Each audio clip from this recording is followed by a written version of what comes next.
الامره ديال الملك محمد السادس.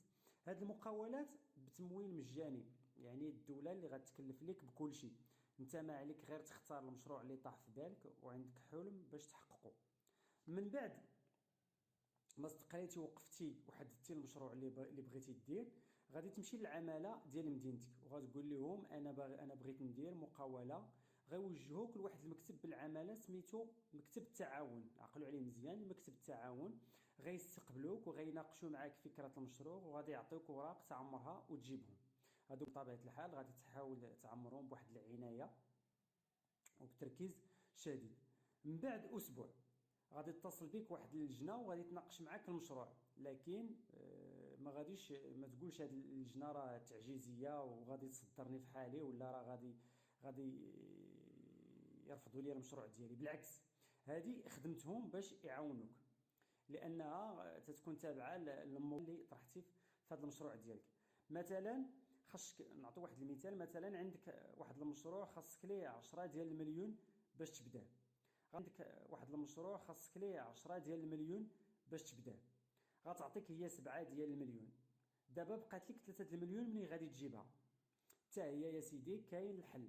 غتمشي عند الابناك، اي بنك انت اللي منخرط فيه وانت زبون فيه واللي كترتاح ليه، غتقول لهم بغيت قرض لانشاء مقاوله صغرى، وبغيت واحد الكريدي باش تاسس المشروع ديالك اللي هو مقاوله صغيره.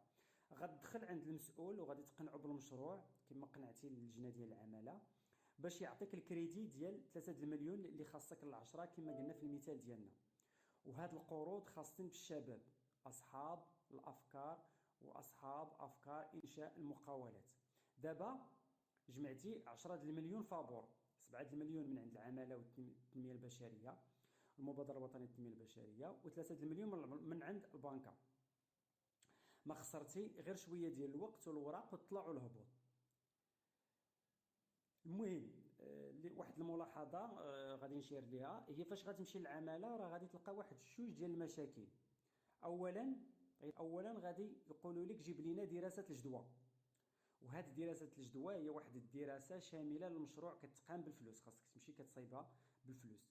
ولكن انت ما غاديش تصايبها بالفلوس، غادي تمشي يا سيدي غديرها فابور وغادي تمشي لانابيك، المؤسسه ديال لانابيك تسمى وعد بالكراء، كيشبه بحال داك الوعد بالبيع اللي كيدار عند النوطير، حتى هذا سميتو وعد بالكراء، انه منين غادي من تعطيك الموافقه على المشروع ديالك وغادي يجيك التمويل، انه هذا السيد هذا غادي يكري لك. اذا غادي تديه للعماله، ومنين تخرج لك يعطوك الفلوس عاد سير كريه. ونزيدك واحد الحاجه اخرى، راه كاين واحد الصندوق ديال دعم المقاولات الصغرى، والمهمه ديالو هي يساعدك في حال لقيتي مشكل في المقاوله مثلا الى ما نجحتش. يعني وتذكير اخير، سواء كنتي بوحدك ولا نتوما مجموعه ديال الدراري، كنتي قاري ولا ما قاريش، عندك دبلوم ولا ما عندكش، عندك حرفه ولا ما عندكش، هادشي كامل اللي قريتي راه من حقك، هادشي حقك ديرو، سواء كان عندك دبلومات، سواء كنتي قاري سواء كنت مقاريش. المهم يكون المشروع ديالك درستيه. اللي تيهمهم هما هو المشروع، يكون المشروع عنده واحد الغايه وعنده واحد الهدف والارباح ديالو مضمونه، وكما قلت لكم الشروط راه قلت لكم. تحياتي لكم.